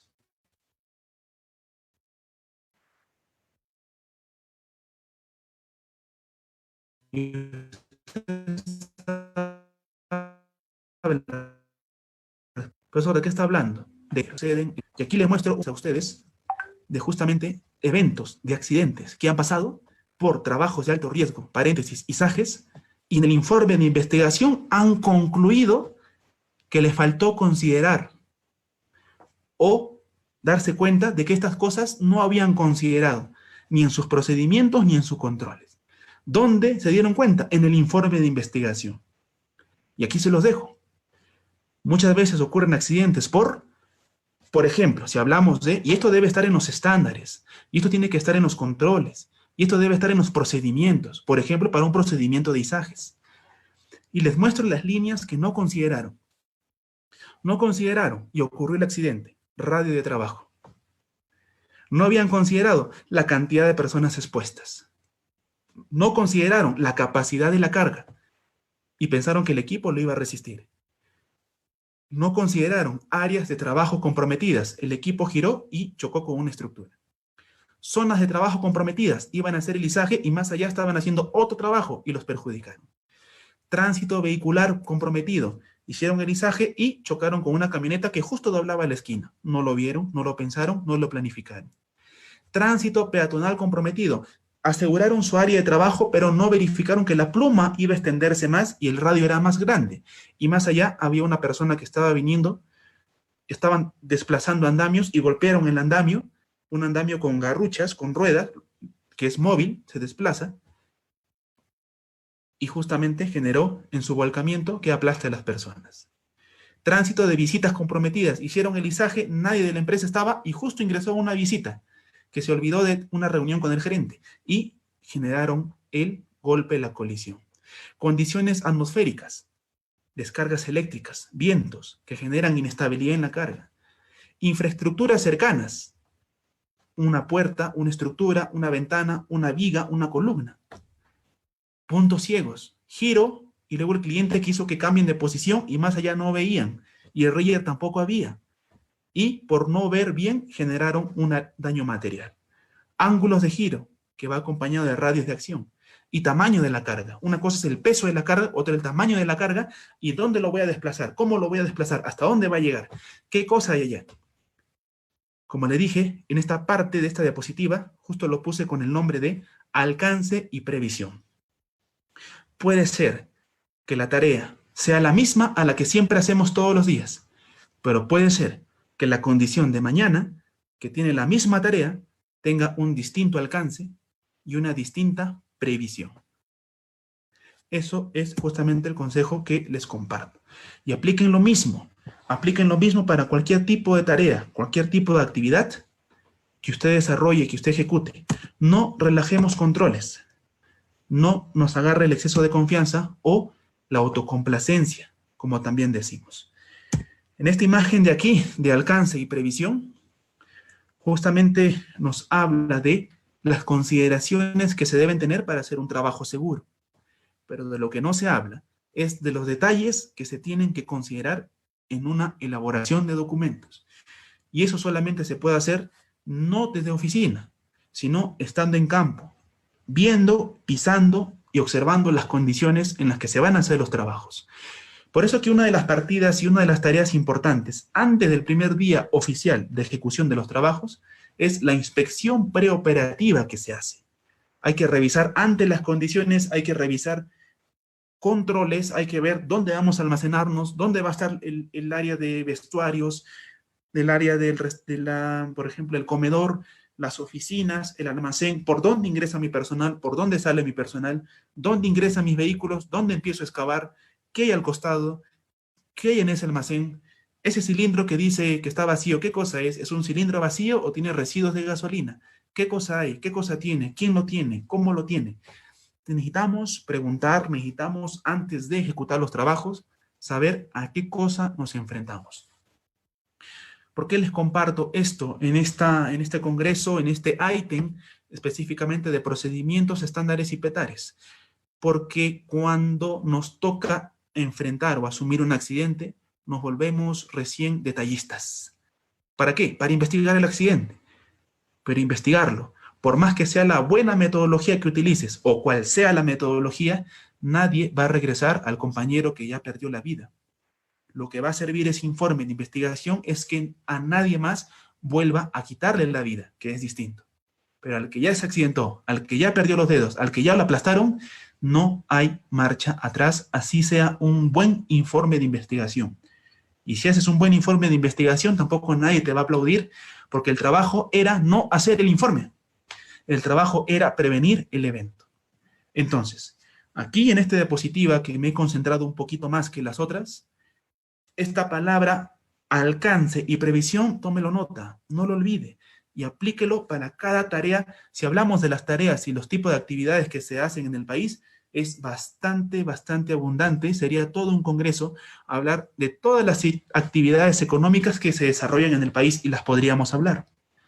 Hoy hemos tratado de concentrarnos por poner, ni siquiera hemos hablado en detalle, como la ASME B30. Hemos puesto solo un ejemplo de dos tareas distintas como dos tareas iguales, con el mismo nombre, como usted puede ver en la imagen de la izquierda y en la imagen de la derecha. Los dos son ISAGES, perfecto. Pero, ¿cuál es el alcance del trabajo? ¿Cuál es la previsión como usted, como supervisor, que pueda ver, que pueda proponer? Y como previsor, si quiere tener respuestas, tiene que ser muy preguntón. No se quede con la duda, porque si se queda con la duda y elabora documentos, va a poner controles supuestos. Y como está suponiendo, de repente no le liga y al final eso, por más que lo ponga, no va a controlar nada. No va a controlar nada. En esta diapositiva que les pongo, en estas líneas, estas frases en horizontales de color amarillo, son justamente las conclusiones de muchos informes de investigación de accidentes a los que se ha llegado, en muchos casos diversos que ha tenido el país, y que todos han dicho, cuando lo leían, decían, eso ya sabía que tenía que hacer, o revisar, o preguntar. Pero ¿sabes por qué ocurrió el accidente? Porque no revisó, porque no preguntó. Y porque no consideró criterios y detalles como el alcance y la previsión de la tarea. No creamos que porque es la misma actividad van a ser siempre los mismos resultados. Y justamente concluyo esta ponencia hablándoles de los petares. Esta composición, este documento que varía entre una u otra empresa, justamente tiene la composición, un PERTAR, que es un formato en el que requiere para hacer un permiso, para tener permiso, para poder hacer trabajos de alto riesgo. Por ejemplo, PETAR es para trabajos en caliente, PETAR es para trabajos en altura, en izaje, en excavaciones, espacios confinados, seguridad eléctrica, aislamiento y bloqueo, incluso manipulación de sustancias químicas o sustancias radioactivas. También hay pocas empresas, pero que se dedican a ese rubro económico en el país y manipulan eso. Entonces, necesitamos tener permisos aparte de el ATS del día, del procedimiento del día, checklist de las herramientas, personal competente. ¿Qué significa un personal competente? Un personal que tiene educación inicial, primaria, secundaria, que tiene formación, puede tener un curso, un instituto, una universidad, una maestría, un doctorado, un PhD, algo, un diplomado, una especialización, 2 especializaciones, tiene formación. Años de experiencia, 1, 2, 3, 4, 5, 6, 7, 10, 15, y tiene habilidades blandas, ¿no? Tiene liderazgo, motivación, capacidad, empatía, obediencia, puntualidad, honestidad. Perfecto, muy bien, qué bueno. Tienes educación, tienes formación, tienes experiencia, tienes habilidades. Entonces, ¿yo qué establezco como empresa? Mi manual de organización y funciones para ese puesto. Hay empresas que requieren soldadores de 4 años de experiencia. Y hay empresas que también requieren soldadores de 6 meses de experiencia. ¿Está bien? ¿Está mal? No está ni bien ni mal, porque las empresas por derecho y principio tienen autonomía para poder establecer niveles competenciales en los puestos de trabajo. Pero no me los hables, defínelos. ¿En dónde? En mi manual de organización y funciones para el puesto X. Por eso es importante que acompañado de los contratos que se les hace a los trabajadores, se le engrampe en la parte de atrás su manual de organización y funciones, su MOF, para que el señor sepa que en esta empresa contratamos soldadores bajo este nivel y perfil competencial. Tantos años de experiencia, tantos cursos, tantas maestrías, tantos años. Si tienes eso, en esta empresa, con este perfil, entras para este puesto. Y debajo, ¿cuáles son tus funciones para las cuales se te está contratando? Todo lo demás no lo puedes hacer. Todo lo demás está prohibido hacer. No es posible que hayan soldadores que estén manejando combis. O el conductor de la combi, porque está aburrido y te falta gente, lo mandes a armar andamios. O el que sabe armar andamios, porque ya terminó de armar el andamio en 1 hora y está libre todo el día, hagas que opere camionetas o manipule el man lift para que solamente machuque el botón para arriba y para abajo para subir a la gente. No, no, son malas prácticas. Cada quien está autorizado para una tarea específica y eso tiene que estar establecido en el manual de organización de funciones. Definimos estándares competenciales. Esa frase anótela, no es muy común. Estándares competenciales.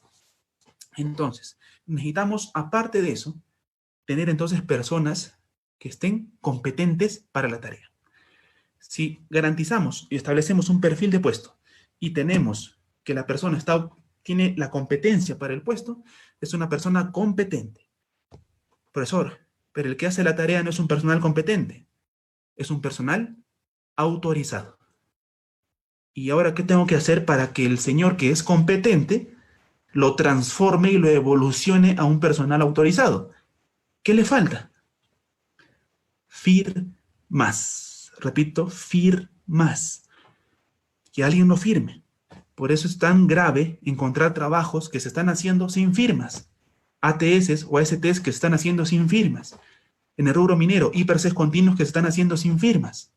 O en otras unidades o consorcios, los APTs, autorizaciones para las tareas, que se están haciendo sin firmas. Muy bien, soy competente, tengo muchos años, cumplo con el perfil de la empresa, pero no estás autorizado, señor. ¿Y usted cómo sabe eso? Porque no hay firmas en este papel. No hay firmas en su ATS. No hay firmas en su permiso escrito de trabajo de alto riesgo. No hay firmas.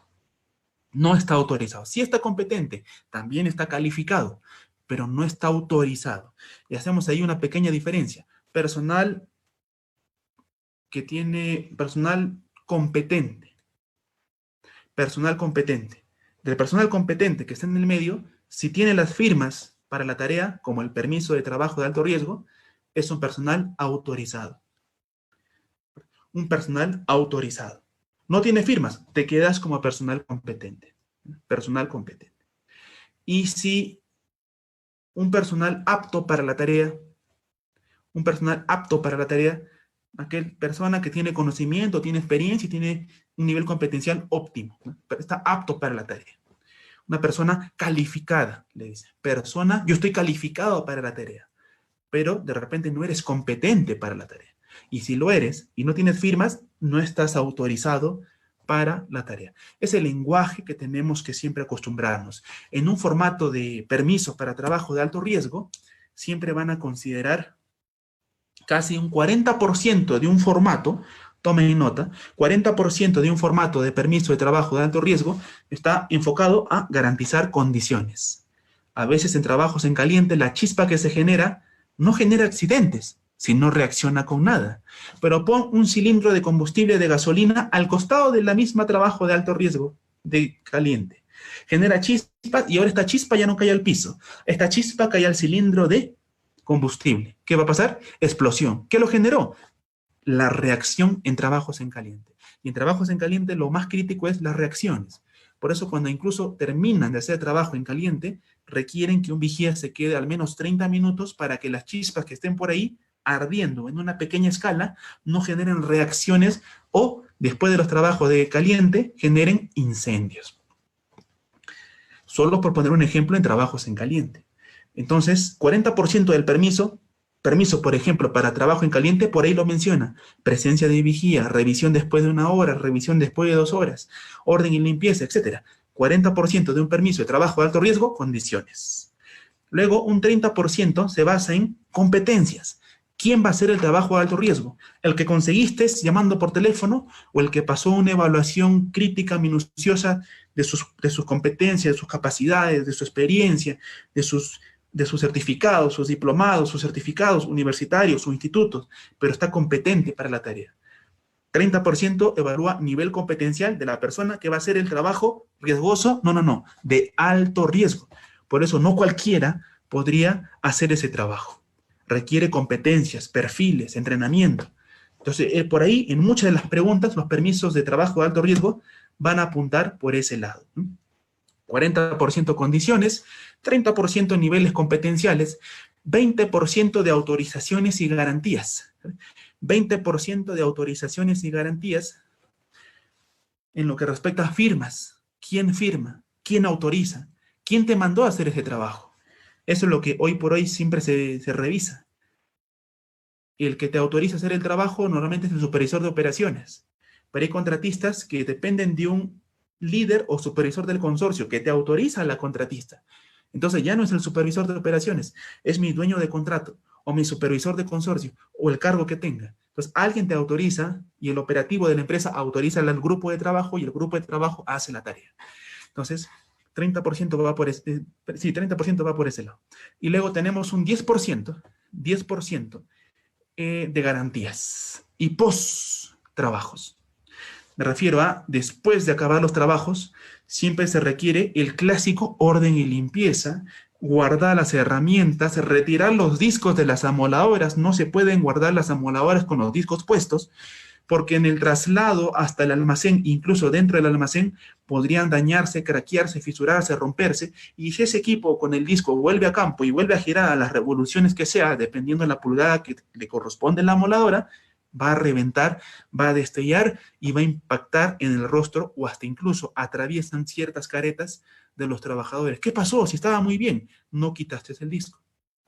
10% condiciones de post, ¿no? Post, al acabar los trabajos, ya acabamos y no vamos, no. Hay que guardar, hay que desconectar, hay que verificar que no hayan chispas, hay que retirarnos, que no sea muy noche, hay que irnos por otro lugar, hay que cerrar el permiso con otra firma, hay que tener un vigía, hay que guardar las cosas, etc.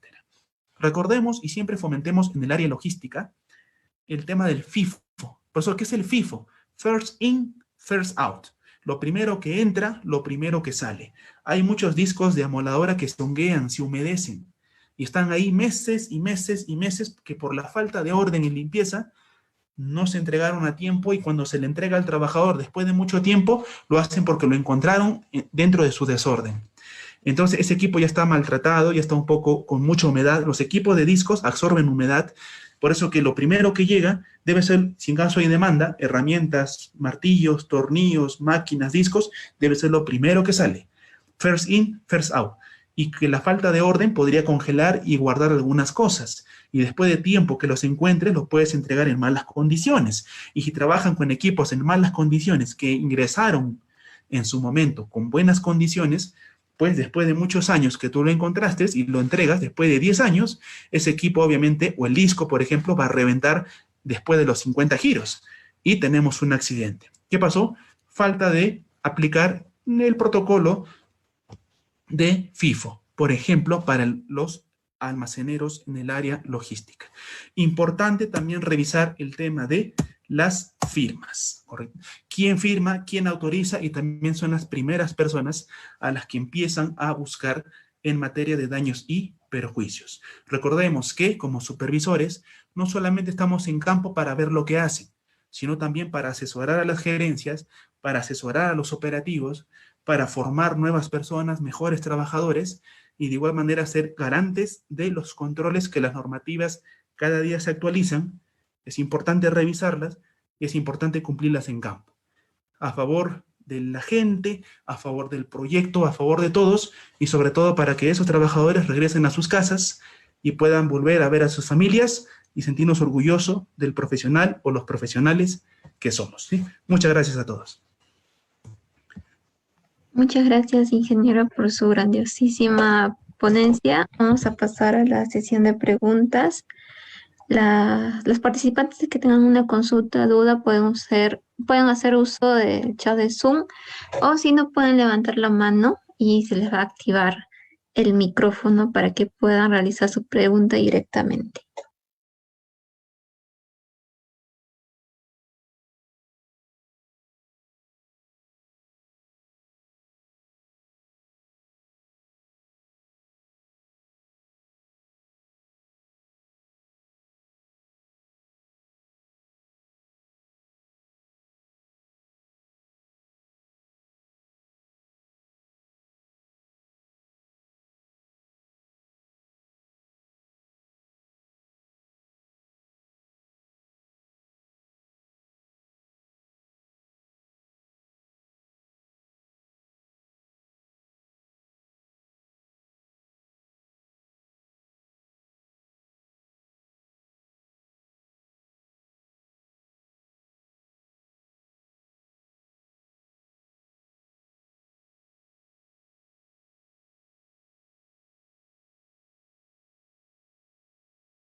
Gracias, Marjorie, por la recomendación. Gracias.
Tenemos un comentario de Juan José Ramos. Nos dice, buena ponencia.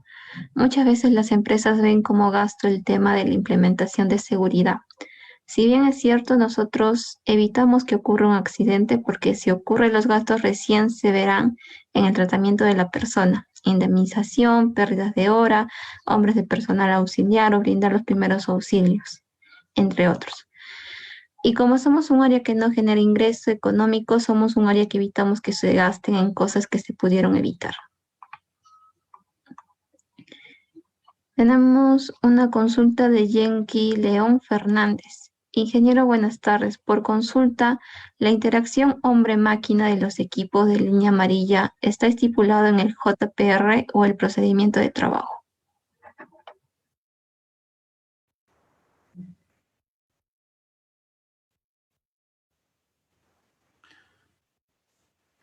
Bien, más que en lo que respecta, por ejemplo, al rubro de movimiento de tierras, mantenimiento de vías, equipos amarillos, normalmente, voy a subir para revisar la pregunta. Ah, perfecto.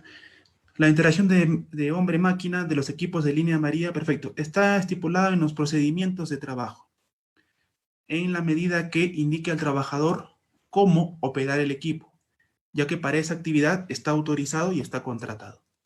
De igual manera, el tema de interacción hombre-máquina con equipos amarillos siempre está amarrado también a un área de mantenimiento o el área de mando. Esa área es otra área, son otros puestos de trabajo y deben tener sus propios procedimientos y su IPRC, porque los IPRC son por puestos de trabajo. En interacción con equipos de hombre-máquina con línea amarilla también está el tema de emergencias, no solamente porque el equipo se daña, o hay también los famosos fugas, derrames de combustible o goteo de aceite, hidrolina, aceites o algunas otras sustancias químicas. Entonces, el equipo está en una situación de emergencia y podría perjudicarse si de repente el operador no sabe qué hacer ante esas situaciones. Para eso, más que procedimientos, para esos casos que no son normales, que el equipo no debería malograrse, en teoría, deberían haber protocolos para paralización de equipos por fallas diversas, porque hay un montón de fallas en un equipo. Entonces, paralización de equipos por fallas diversas en obra. Puede pararse en medio de la vía, puede pararse en plena subida de pendiente, hay excavaciones muy profundas y hay pendientes en la excavación y el equipo se malogra a la mitad. ¿Qué hacemos? ¿Qué hace el operador? Se baja, empuja, pone tacones, se va caminando hasta la oficina y se le aplasta un carro, muchas condiciones. Entonces se activan, hay un procedimiento de trabajo para actividades rutinarias y para eventos no deseados que son no rutinarios, que podría pasarte una vez al año, debería haber protocolos para esos casos. Recordemos que la interacción de hombre-máquina entre personas pequeñas con equipos muy grandes se requiere también elaborar estándares de equipos móviles. Tener necesariamente un estándar de equipos móviles. Y ahí hablas de lo que tiene que hacer, lo que puede hacer, los horarios de trabajo, prohibiciones, restricciones, medidas que implican suspensión inmediata, tolerancia cero, etc. Entonces ya lo pules un poco más en un estándar, ¿no? Y obviamente el procedimiento no tiene que hablar otra cosa, tiene que reflejar algunas cosas, copy-paste, lo que dice tu estándar, ¿no? Pero el procedimiento es más a lo que hace el trabajador dentro de esa cabina, su procedimiento de trabajo. Muchas gracias, ingeniero. Tenemos otra pregunta de Marcos Sotero. Nos dice, señor Ubillus, un enfoque directo en los temas tratados en su ponencia. Es muy cierto lo que dice usted de la resistencia al cambio. ¿Qué método se considera efectivo para disminuir la negatividad de cumplir parámetros básicos de seguridad en las operaciones diarias? Perfecto. Necesitamos, por ejemplo, de las páginas web, de las resoluciones directorales de las propias SUNAFILs, o incluso los propios decretos supremos de la SUNAFIL, poder extraer el anexo de las multas, por ejemplo. Así como les dije en una parte de esta ponencia, que lo que nos pasa a nosotros y a los trabajadores, que un trabajador es más consciente cuando ve el accidente a que cuando se lo explicas bonito en una capacitación. Va a entender en la capacitación, sí, pero va a ser más consciente cuando vea el accidente. Entonces, un gerente, ¿cuándo es más consciente con la seguridad? Cuando se le explicas las multas y las consecuencias que hay de por medio. Si tú en una exposición al gerente, valga la redundancia, le haces una exposición, una presentación de la seguridad, conceptos, estándares, ya la mitad va a empezar a hacer esto, va a hacer esto, ya lo vas a perder, ¿no?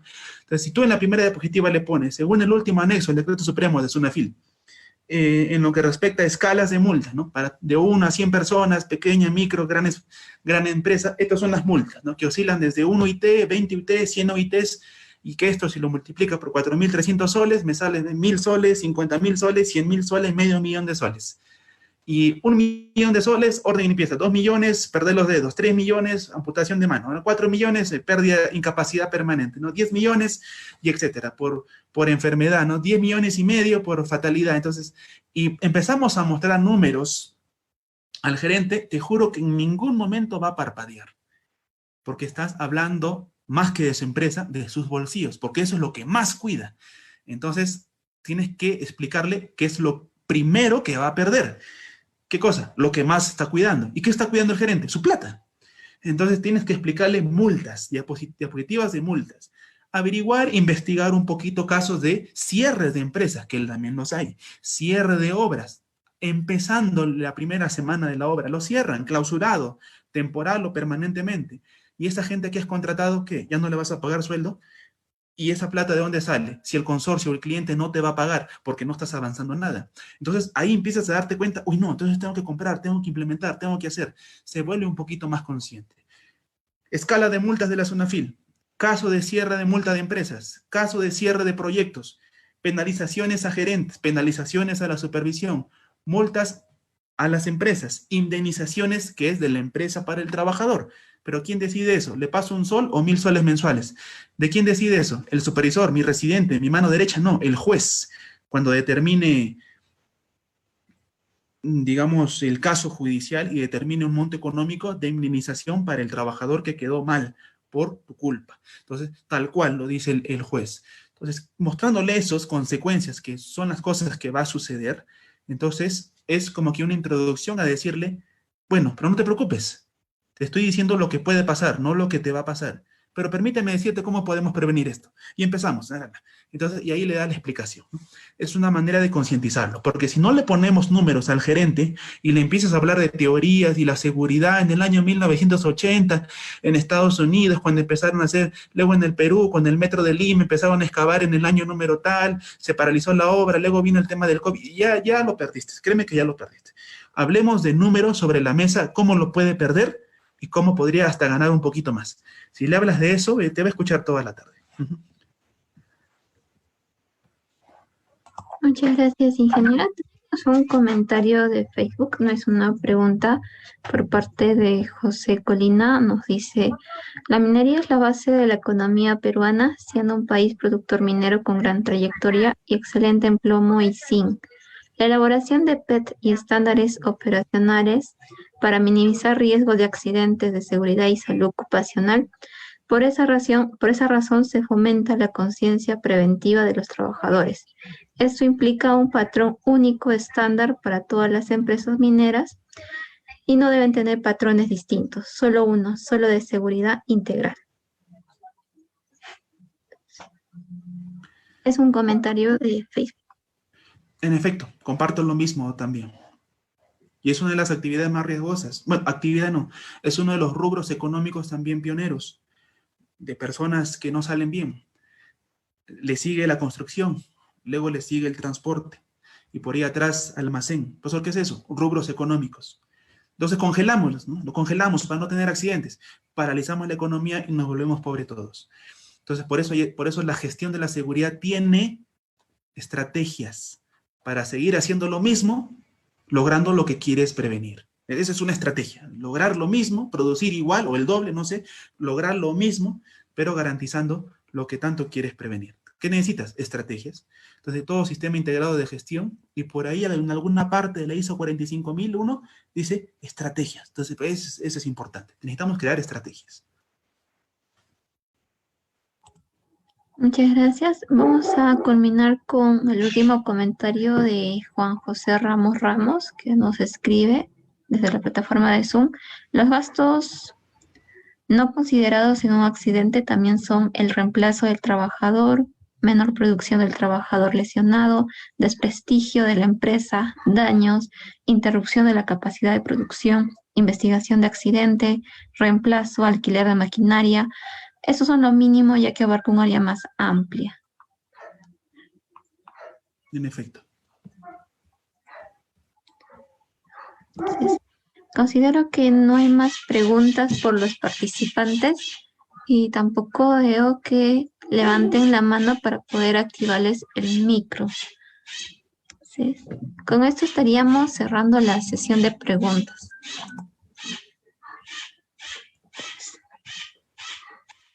Muchas gracias, ingeniero, por esta ponencia sobre la importancia de los PES, estándares y PETARES.